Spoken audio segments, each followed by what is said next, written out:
बेटी के घर का खाना। अरे भाई साहब, आप बिल्कुल भी चिंता मत करिए। आप ये समझ लीजिए कि बहू नहीं बेटी ले जा रहे हैं। और बहन जी, आपका रोना देखकर तो हमारा दिल भी भर आया। देखिए, हम समझते हैं प्रिया आपकी इकलौती बेटी है। अपनी इकलौती बेटी को विदा करने में आपको बहुत तकलीफ हो रही होगी। सिर्फ आधे घंटे का ही तो रास्ता है। जब भी आपका दिल करे आप बिटिया से मिलने चले आइएगा। अरे भाई साहब, कैसी बातें करते हैं आप।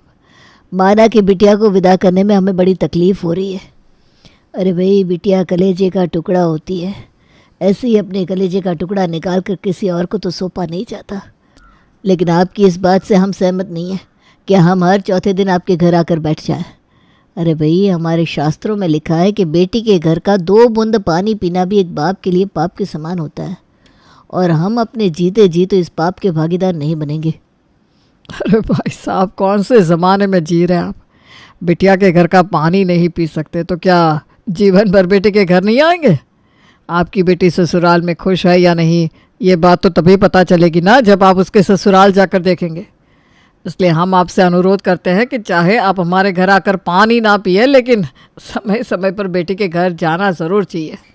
ये तो हमारा सौभाग्य है भाई साहब कि आपके जैसी ऊंची सोच वाले लोगों के यहाँ हमारी बेटी शादी करके जा रही है। क्योंकि जिसकी सोच इतनी ऊंची है वो हमारी बेटी को कभी कोई तकलीफ़ होने ही नहीं दे सकते। लेकिन फिर भी आप कहते हैं तो हम बिटिया से मिलने ज़रूर आएंगे। राम प्रसाद प्रिया को अपनी इकलौती बेटी ध्रुव के लिए ब्याह कर लाए थे। राम प्रसाद जी के 2 ही बच्चे थे, बेटा ध्रुव और बेटी चिंकी। कई सारी लड़कियां देखने के बाद अंत में उन्हें अपने बेटे ध्रुव के लिए प्रिया जंच जाती है और शादी करके प्रिया राम प्रसाद जी के घर की बहू बन जाती है। शादी के बाद अरे भाग्यवान, हम तो हमेशा यही सोचते थे बेटे की शादी करेंगे, पता नहीं कैसी बहू आएगी, कैसे समधी मिलेंगे। लेकिन जब से ललित जी से मिले हैं हमें तो उनके संस्कारों पर बड़ा गर्व है। आज के ज़माने में उन पुराने संस्कारों को ज़िंदा रखे हुए हैं जिन्हें हम सब कब के भूल कर आगे बढ़ गए हैं। ठीक कह रहे हैं जी। मैं भी शीला बहन को समझा बुझा कर आई हूँ कि अपने मन पर कोई बोझ ना रखें। अब वो ज़माना नहीं रहा कि बिटिया के घर का पानी पीना पाप माना जाए। हम पुराने विचारों वाले लोग नहीं हैं, लेकिन फिर भी वो अपनी बात से टस से मस नहीं हुई। उनके संस्कार देखकर तो मैं खुद हैरान हूँ कि आज के युग में भी ऐसे लोग हैं जो इन बातों को अभी तक मान रहे हैं। देखो भाग्यवान, इतने अच्छे लोग मिले हैं तो तुम भी उनके साथ व्यवहार अच्छा ही बना कर रखना। कभी इस बात के घमंड में मत आना कि तुम लड़के की माँ हो। बीच बीच में फ़ोन करके उन्हें यहाँ का हालचाल देते रहना। वो तो अपनी तरफ से यहाँ आना नहीं चाहेंगे, लेकिन हमारा फ़र्ज़ बनता है कि हम उन्हें समय पर यहाँ आने के लिए न्योता भेजते रहें। आखिर किस माँ बाप का दिल नहीं चाहेगा कि वह अपनी शादीशुदा बेटी को आकर मिले। राम प्रसाद और उसकी पत्नी शांति दोनों ही समधी समधन के साथ संबंध अच्छे बनाए रखने के लिए अपनी तरफ से हर संभव कोशिश कर रहे थे। अरे बहन जी, कई दिन हो गए आप लोगों के दर्शन नहीं हुए। मैं तो कहती हूँ इस रविवार को आ जाइए आप लोग, मिलना जुलना भी हो जाएगा और बहू भी खुश हो जाएगी। माँ बाप को देखेगी तो उसे अच्छा लगेगा। अब बहन जी, आप इतने प्रेम से बुला रही हैं तो इनकार भी नहीं कर सकते। चलिए ठीक है, हम दोनों रविवार को आ जाते हैं। रविवार के दिन प्रिया के माता पिता उसके ससुराल पहुंच गए थे। प्रिया बेटा, देखो तुम्हारे मम्मी पापा आए हैं। उनकी खातिरदारी में कोई कसर नहीं रहनी चाहिए। बढ़िया बढ़िया पकवान बना लो और अपने मम्मी पापा का खूब स्वागत करो। अरे नहीं नहीं बहन जी, हमने आपको पहले ही बताया था ना, बिटिया के घर का तो पानी भी हमारे लिए पाप है। हमारे यहाँ बिटिया के घर का खाना नहीं खाया जाता। समधन जी, ये तो बड़ी दुविधा वाली बात हो गई। अब आप इतनी दूर से आए हैं और अभी यहाँ पर भूखे प्यासे बैठे रहेंगे तो हमें तो बिल्कुल अच्छा नहीं लगेगा ना। अच्छा, आप इतनी ज़िद कर रही हैं बहन जी, तो ऐसा करिए, बाज़ार से कोल्ड ड्रिंक मंगवा लीजिए। बिटिया के घर का पानी नहीं पी सकते, बाहर का तो पी ही सकते हैं। हाँ बहन जी, आपने ये बहुत अच्छी बात कही। ये तो हमने सोचा ही नहीं था। हम अभी आपके लिए बाज़ार से कोल्ड ड्रिंक और कुछ नाश्ता मंगवा देते हैं। शांति देवी समधी समधन के लिए बाज़ार से कोल्ड ड्रिंक, चाउमीन, कचौड़ी वगैरह मंगवाती है और उन्हें नाश्ता करवा देती है डिनर के समय। अरे बेटा प्रिया, अब तुम्हारे मम्मी पापा हमारे घर का खाना तो खाएंगे नहीं। ऐसा करो भाई, उनके लिए कुछ बाहर से ही ऑर्डर कर लो तुम। अब हमें तो ये बात अच्छी नहीं लगेगी ना कि हम सब भरपेट खाना खाएं और वो लोग बेचारे यूं ही हमारा मुंह देखते रहे। ठीक है पापा जी, मैं मम्मी पापा की पसंद का खाना ऑर्डर कर देती हूँ। वैसे मेरे मम्मी को ना पिज़्ज़ा बहुत पसंद है, वही मंगवा देती हूँ उनके लिए खाना खाने के बाद। वैसे तो रात में खाना खाने के बाद हमको चाय पीने की आदत है, लेकिन अब हम बिटिया के घर का तो कुछ खा पी नहीं रहे हैं, इसलिए कोई बात नहीं, आज ऐसे ही सो जाते हैं। कल तो हम अपने घर के लिए निकल जाएंगे। अरे भाई साहब ठहरिए तो सही। देखिए, आप बेटी के घर का पानी और खाना तो खा नहीं सकते, पर पैग तो लगा सकते हैं ना। क्यों, गलत कहा क्या मैंने? देखिए, अब समधी समधी साथ में बैठे हैं और महफिल ना जमे, ये तो गलत बात हो गई भाई। भाई साहब, बात तो आपकी ठीक ही है भाई, पानी नहीं पी सकते, शराब तो पी सकते हैं। चलिए ठीक है, मंगवा लीजिए। फिर तो आज हो ही जाए, मिलकर जमा दें महफिल। अरे सुनती हो, हम समधी जी के साथ ज़रा 2-2 पैग लगा रहे हैं, तुम ज़रा चखने में कुछ बढ़िया सा बना दो। चखना तो मैं बना दूंगी, लेकिन ये बताइए समधी जी खाएंगे? वो तो हमारे घर का कुछ भी नहीं खा रहे। अरे बहन जी, खाना नहीं खा सकते, चखना खा सकते हैं। आप ऐसा करिए, बढ़िया पकौड़े बना दीजिए। कई दिनों से पकौड़े खाए नहीं है, और चटपटे कुरकुरे पकौड़ों के साथ मज़ा ही कुछ और होता है। जी भाई साहब, ठीक कहा आपने। आप बैठिए, महफिल सजाइए, तब तक हम इंतज़ाम करके आते हैं। दोनों समधी बैठकर शराब पीने लगते हैं। 2 पैक के बाद वाह वाह भाई साहब, वाह, बहुत अच्छा लगा आपके साथ बैठकर, मज़ा आ गया। चलिए, अपना तो हो गया, अब सो जाते हैं। अरे भाई साहब, अभी तो पार्टी शुरू हुई है और आप उठकर चल दिए। अरे बैठिए ना, ऐसे मौके कोई रोज़ रोज़ थोड़ी ना आते। ऐसे भी क्या जल्दी है सोने की? अब समझ में आया भाई साहब, आप तो बड़े पक्के खिलाड़ी हैं। इसका मतलब सिर्फ शर्मा रहे थे आप। अरे भाई साहब, अब जब टिकाने के लिए बैठ ही गए हैं तो शर्माना कैसा। खोलिए खोलिए बोतल, अब तो जब तक मज़ा नहीं आ जाएगा ना, तब तक चलने दीजिए। रामप्रसाद कई बार अपने समधी को रोकने की कोशिश करता है, लेकिन समधी तो जैसे अब फैलते ही जा रहे थे। देर रात 11 बजे उनकी बोतल खाली होती है और उसके बाद रामप्रसाद और उनके समधी अपने अपने कमरे में सोने के लिए चले जाते हैं। अगले दिन सुबह की ही उनकी वापसी थी, इसलिए वो लोग अपने घर की ओर निकल जाते हैं। अगले दिन सुबह, अरे भाई शांति, कल तो समधी जी के साथ सच बताया तो मज़ा ही आ गया, वरना हम तो 1-2 पैक पीने के बाद हाथ झाड़ लिया करते थे, लेकिन उन्होंने तो कल बोतल ख़त्म होने तक उठने ही नहीं दिया। रामप्रसाद को पता नहीं था कि ये एक दिन का मज़ा उसके लिए अब आने वाले दिनों में सज़ा बनने वाला है। प्रिया के पापा को रामप्रसाद के घर की दारू और चखना ऐसा मुंह लगा कि अब तो हर शनिवार को बिना बुलाए अपनी पत्नी के साथ उनके घर आ धमकते। दिन भर वो पहले पिज्ज़ा, बर्गर और चाउमीन की दावत उड़ाते और फिर उसके बाद पीने पिलाने का दौर चल पड़ता। एक दिन पड़ोसी आकर कहते हैं, अरे भाई साहब, ये दीनानाथ जी आपके रिश्तेदार लगते हैं क्या? हाँ भाई साहब, क्यों, क्या हुआ, कुछ बात हुई है क्या? भाई साहब, अपने रिश्तेदारों को थोड़ा कंट्रोल में रखिए ना, पीकर हाई हो रखे हैं आपके रिश्तेदार, और हमारे घर के सामने वाली नाली में गिर पड़े थे। अब नाले से निकाल के आपके दरवाजे तक तो हम पहुंचा दिए हैं, अब आगे आप जाने और आपका काम जाने।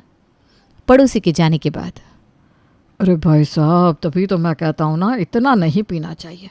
2-3 पैग पीने के बाद लगाम लगाना बहुत ज़रूरी होता है, वरना यही सब देखने को मिलता है।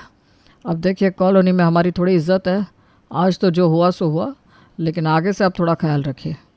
प्रिया बेटा, जाओ अपने पापा के लिए 1 गिलास नींबू पानी लेकर आओ, नशा बहुत ज़्यादा हो गया है इनको।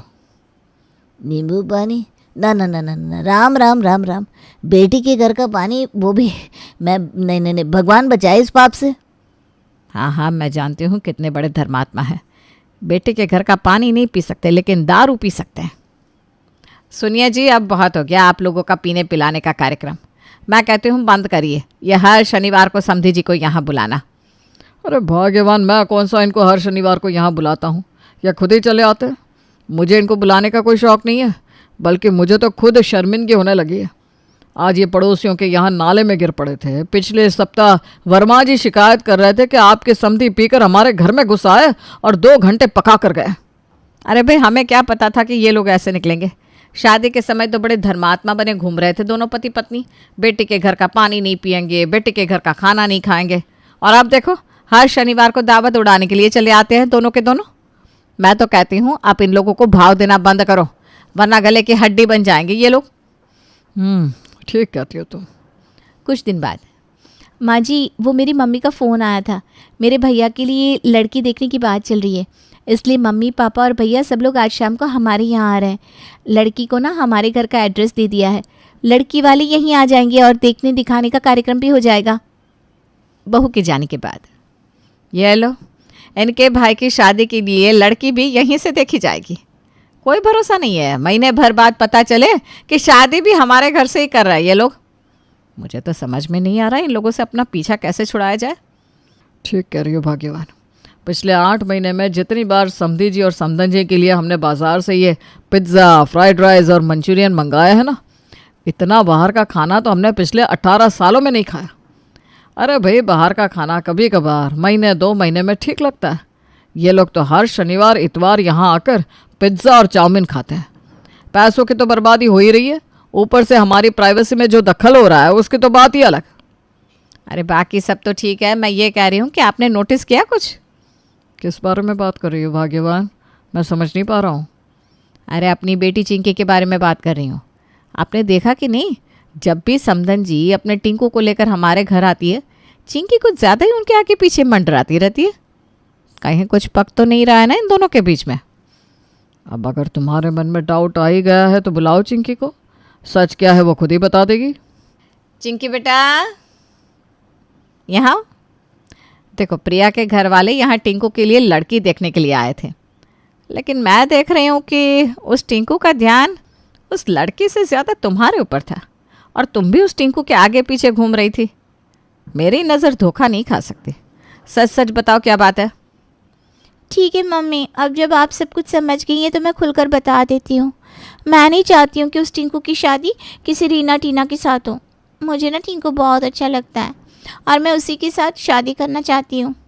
है ये देखो, गजब बेशर्मी है। अरे हम फटकारने के लिए तुम्हें यहाँ बुलाए हैं और तुम बेशर्मों की तरह माँ के साथ मुँह जोरी कर रही हो। अरे भाग्यवान, शांत हो जाओ। जवान बच्चे हैं, ऐसे चीखने चिल्लाने से समस्या का हल नहीं निकलेगा। ठीक है चिंकी, तुम अपने कमरे में जाओ, मैं तुम्हारी माँ से बात करता हूँ। अरे भाग्यवान, क्यों बात का बतंगड़ बना रही हो? तुम नाराज़गी दिखाओगी, मना करोगी, उसके बाद भी बच्चों की पसंद नापसंद पर तो जोर नहीं चला सकती। अब अगर इसे वो पसंद है तो हमारी समझदारी इसी में है कि हम खुशी खुशी इसका हाथ दे दें।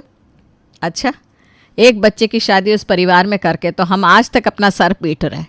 अब आप ये चाहते हैं कि अपनी बेटी का रिश्ता भी मैं उसी घर में कर दूं, ताकि दीनानाथ जी और उनकी धर्मपत्नी सारी जिंदगी के लिए हमारे घर आकर बैठ जाए? अच्छा ये बताओ, दीनानाथ जी यहाँ आकर क्या कहते हैं? यही ना कि बेटी के घर का तो हम पानी भी नहीं पीते। अब जब हमारी बेटी उनके घर जाएगी तो ये डायलॉग तो हम भी मार सकते हैं। समझी कि नहीं कुछ? अरे बड़ा गजब का दिमाग लगाया आपने, मान गए आपको। ठीक कहते हो। अब आया हूँ पहाड़ के नीचे, हो जाने दीजिए चिंकी और टिंकू की शादी, फिर मैं इनको दिन में तारे दिखाती हूँ। गिन गिन कर बदले ना लिए ना तो मेरा नाम भी शांति नहीं। जल्दी ही चिंकी और टिंकू की शादी की बात चलती है और चिंकी शादी करके दीनानाथ के घर की बहू बन जाती है शादी के बाद। अरे भाई दीनानाथ जी, कैसे हैं आप? भाई बिटिया की याद आई तो हम तो चले आए उससे मिलने के लिए। अरे भाई साहब, बहुत अच्छा किया जो आप बिटिया से मिलने के लिए यहाँ चले आइए। बैठिए बैठिए, अभी आपके लिए चाय पानी का इंतज़ाम करते हैं। अरे भाई साहब, राम राम राम। बिटिया का घर और चाय पानी, ये पाप मत कराइए आप हमसे। आप ही ने सिखाया है भाई, अब अपनी कही बात को काटिए मत। अरे भाई साहब, ये तो हम भूल ही गए थे। ये बताइए क्या खातिर की जाए आपकी? बस ज़्यादा कुछ नहीं भाई साहब, वो गट्टू हलवाई है ना, उसके यहाँ से 3-4 ग्लास बादाम मिल्क मंगवा लीजिए। वो क्या है ना, सोडा पीने से मेरा पेट थोड़ा गड़बड़ हो जाता है। और हाँ, नाश्ते में ना देसी घी की कचौड़ियाँ और बीकानेर वाले से लड्डू मंगवा लीजिएगा। अभी नाश्ता तो हम लोग हल्का ही करेंगे, फिर खाने के समय देख लिया जाएगा। मैंने सुना है आपके शहर में बड़े अच्छे अच्छे रेस्टोरेंट हैं। बहन जी ठीक कह रहे हैं आप, अब बैठिए, हम अभी मंगवा देते हैं। डिनर के समय अब आपके घर का तो हम कुछ खा नहीं सकते। मैंने सुना है आपके यहाँ एक बहुत बढ़िया 5 सितारा होटल खुला है। आप डिनर ना आज वहीं से ऑर्डर कर दीजिए। वो क्या है ना, छोटे छोटे रेस्टोरेंट वाले पता नहीं कैसा खाना बनाते हैं, साफ़ सफाई का ख्याल रखते भी है कि नहीं। इसलिए आप ना 2-3 तरह की सब्जी, सलाद, रायता और पुलाव मंगवा दीजिए, बस ज़्यादा कुछ करने की ज़रूरत नहीं है। हाँ भाई साहब, अपनी तो घर वाली बात है। अब देखिए, मजबूरी की बात है कि हम बिटिया के घर का खा नहीं सकते, वरना ये होटल वोटल का खाना तो हमें कुछ खास पसंद ही नहीं है।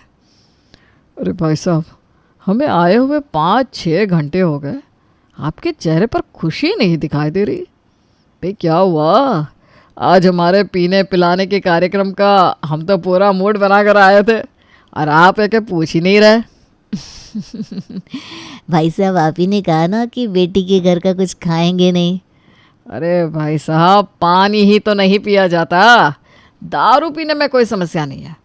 आप ही देख लीजिए, हमारे शास्त्रों में ऐसा कहाँ लिखा है कि बेटी के घर का चकना नहीं खा सकते। भोजन के बारे में मना किया गया है, तो भोजन तो हम बेटी के घर पे कतई नहीं करते। दीनानाथ को उसका ही वार उल्टा पड़ गया था। राम प्रसाद और उसकी पत्नी अब नियम से हर शुक्रवार शनिवार को बेटी के ससुराल आने लगते हैं। इससे पहले कि दीनानाथ उनके घर जाकर धमकते, वो दोनों अपने पूरे परिवार के साथ वहाँ डेरा जमा लेते। रोज़ रोज़ समधी समधन की खातिरदारी करते करते अब दीनानाथ और उसकी पत्नी की कमर टूट चुकी थी। ऊपर से हर बार उनके आने पर बाहर से खाना मंगवाना पड़ता, जिसके कारण उनका बजट भी डगमगाने लगा था। चिंकी बेटा, एक ज़रूरी बात करनी थी तुमसे। जी बाबूजी। हम कह रहे थे कि जब तुम्हारे मम्मी पापा यहाँ पर आकर कुछ खा पी नहीं सकते, तो फिर बेचारे यहाँ आकर परेशान क्यों होते हैं? अब हमें भी कहाँ अच्छा लगता है कि घर आए मेहमान को हम बाहर से मंगा कर चाय नाश्ता कराएं, हैं? तुम ऐसा करो, हर शनिवार को तुम ही अपने मायके चली जाया करो, उन्हें भी रोज़ रोज़ यहाँ आकर परेशान नहीं होना पड़ेगा, और वो भी अपने घर में बैठे बैठे अपनी बेटी से मिल लिया करेंगे, हैं? लेकिन बाबूजी, आप भी तो प्रिया भाभी से मिलना चाहते होंगे ना? अरे बेटा, अब 1 साल हो गया प्रिया की शादी को, आखिर कब तक वो हमारे मुंह में फंसी रहेगी? कभी कभी बुला लिया करेंगे उसे। बाकी मुझे ऐसा लगता है कि अब उसे भी ना उसका घर संभाल लेना चाहिए। राम प्रसाद और शांति का तीर बिल्कुल सही निशाने पर लगा था। अब दीनानाथ और उसकी पत्नी ने रोज़ रोज़ प्रिया के यहाँ जाकर उन्हें परेशान करना बंद कर दिया था।